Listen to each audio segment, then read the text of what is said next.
नमस्कार बाळांनो, स्वागत आहे तुमचं एसवीटी टेक्निकल या चॅनलवर। आज आपण इयत्ता 8वी विषय मराठी प्रथम सत्र परीक्षेचा जो पॅटचा एक्झामचा पेपर आहे तो सोडून घेणार आहोत। त्यापूर्वी तुम्ही चॅनलला सबस्क्राइब केलं नसेल तर चॅनलला सबस्क्राइब करा व बेल आयकॉन दाबून ठेवा, म्हणजे मी जे बाकीचे विषयाचे जे क्वेश्चन पेपर आहे ते अपलोड करणार आहे त्याचे नोटिफिकेशन तुमच्यापर्यंत पोहोचतील व तुम्हाला ते व्हिडिओ बघता येतील। हा परीक्षेच्या दृष्टीने एकदम महत्त्वाचा टॉपिक आहे, तुम्ही 1 बाय 1 लिहून घ्या व पाठ करा। आता मी क्वेश्चन 3 जो आहे तिथून सुरुवात करतो, कारण क्वेश्चन 2 आणि 1 जो तोंडी परीक्षेसाठी आहे मी त्याचा इथं मी उल्लेख केलेला नाही। आता आपण संभाव्य जे क्वेश्चन आहे ते सोडून घेऊया। खाली दिलेले उत्तर वाच व त्या खाली दिलेल्या प्रश्नाची उत्तर लिहा। आता इथं मी उत्तर काही लिहिलेलं नाही, डायरेक्ट आपण क्वेश्चन कडे जाऊ।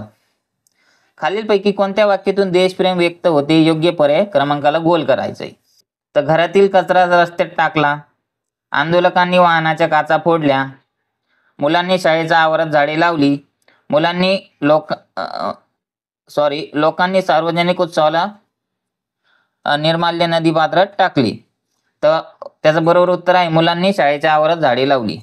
आता पुढचा क्वेश्चन बघूया आपण।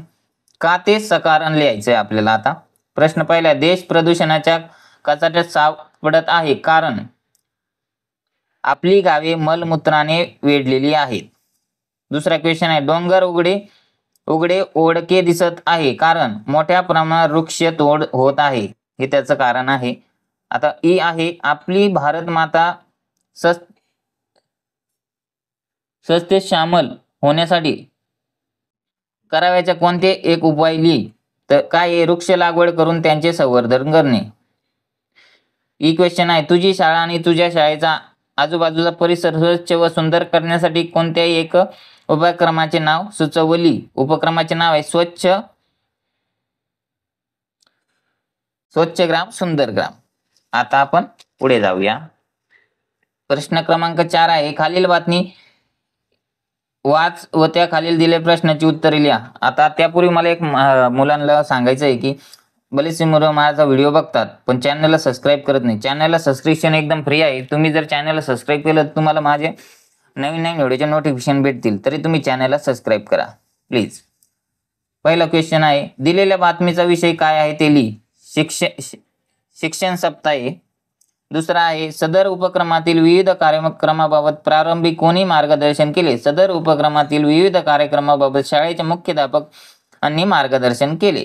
तर ही क्वेश्चन आहे, शिक्षण सप्ताह अंतर्गत पर्यावरण संरक्षणाच्या दृष्टीने कोणत्या उपक्रमाचे आयोजन केले होते ते लिहा।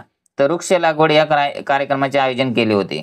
पुढचा क्वेश्चन आहे, शिक्षण सप्ताह उपक्रमांतर्गत कोणत्या उपक्रमाचे आयोजन केले होते ते लिहा। क्रीडा स्पर्धा, सांस्कृतिक कार्यक्रम, कला सादरीकरण, भाषिक व गणितीय खेळ, वृक्ष लागवड इत्यादी। प्रश्न 5 बघू, खाली दिलेल्या सूचनेनुसार उत्तरे लिहा। आहे, खालील वाक्यातील वाक्प्रचार ओळखून त्यांचा अर्थ लिही। विशालला गायनात अत्यंत रस आहे। वाक्प्रचार आहे, रस असणे म्हणजे काय? गोडी असणे। पुढचा क्वेश्चन कडे जाऊया आपण, वेळ न वाया घालवता। खालील वाक्याचा अर्थ स्पष्ट करणारी म्हण लिही। बाबांनी रमेशला सांगितलेले काम केले नसल्याची नुसती जाणीव करून दिल्याबरोबर त्याने काम न करण्याची अनेक कारणे सांगितली। नाचता येईना अंगण वाकडे, हे त्याची म्हणीचा उल्लेख झालेला आहे। पुढे, खालील वाक्यातील अधोरेखित शब्दाचे वचन बदल व वाक्य पुन्हा लिहा। आता वचन बदलायचे। राघवने खडू आणला,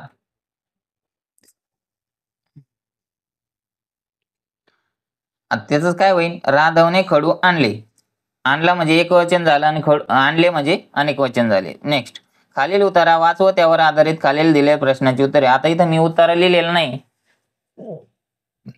मी आपल्या व्हिडिओच्या डिस्क्रिप्शन बॉक्स मध्ये क्वेश्चन पेपर टाकतो, त्यामध्ये डिटेल मध्ये तुम्हाला उत्तर वगैरे पाहायला भेटेल। खालील दिलेल्या बोली भाषेतील शब्दांना प्रमाण भवेतील पर्याय शब्द लिही। तर डेचकी, चरबी, त्याचा अर्थ बलानी, कपडे वाळत घालण्याची दोरी। खालील दिलेल्या अर्थाचा उत्तरात आलेले शब्द शोधून लिही। लाकडी काठी, अर्धी कोळसा झालेली लाकूड। पुढे, खालील दिलेल्या शब्दातील अक्षरापासून कोणतेही एक शब्द तयार करवली। काय? इरानगर, रागनगर, राग आणि नगर असे 2 शब्द तयार झाले।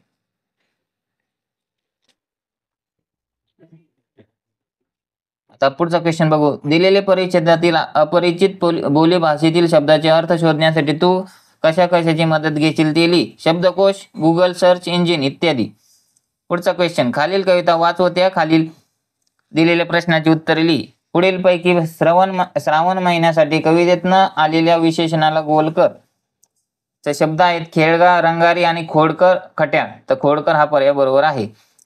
इंद्रधनुष्य हे उत्तर येईल असा एक प्रश्न तयार कर व लिही. निसर्ग कशाचा बांधतो? तर इंद्रधनुष्याचा बांधतो. पुढचा.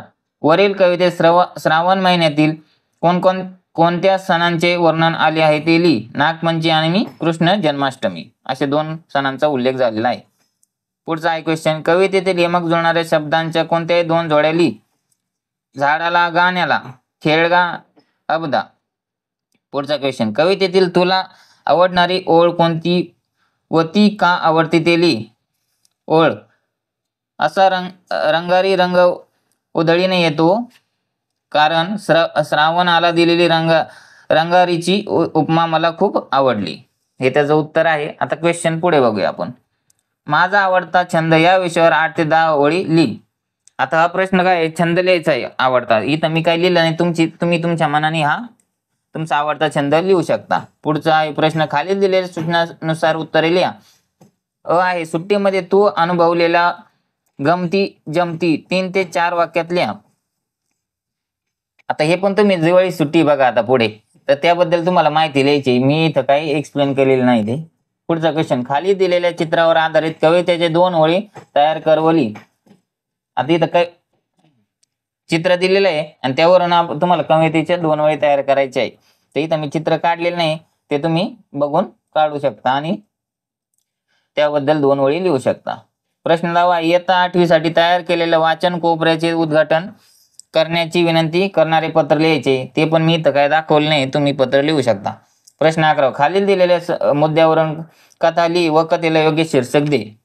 तर इथं आता याच्यावरून तुम्हाला कथा बनवायची एकदम सोपी गोष्ट आहे, काहीच अडचण नाही, तुम्ही बनवू शकता इझिली. प्रश्न 12 बघूया. खालील दिलेल्या सूचनानुसार उत्तरे लिही. अधोरेखित शब्दाचे सामान्य रूप ओळखून लिही. तर पानावर दवबिंदू जमले होते, तर सामान्य रूप आहे पाना. पुढचा प्रश्न बघूया आपण. खालील वाक्यातील अधोरेखित शब्दाची विभक्ती ओळखून लिही. वाक्य खेड्याहून शहर मोठे असते. विभक्त प्रकार वंदमी. पुढे. खालील वाक्यातील प्रयोग ओळखून लिही. आम्ही पुस्तके वाचतो. कर्तरी प्रयोगे. आईने गाईला बांधले. भावी प्रयोगे. खालील तक्ता पूर्ण करा. संधी आणि संधी चिन्ह. भाग्यदेव, भाग्य प्लस उदय आणि करावे असे, तर करावे प्लस असे हे त्याचं झालं आन्सर. अशा प्रकारे आपला इयत्ता 8वीचा जो मराठीचा पेपर आहे तो सोडून झालेला आहे. तुम्हाला व्हिडिओ आवडला तर व्हिडिओला लाईक करा, चॅनलला सबस्क्राईब करायला विसरू नका. थँक्यू.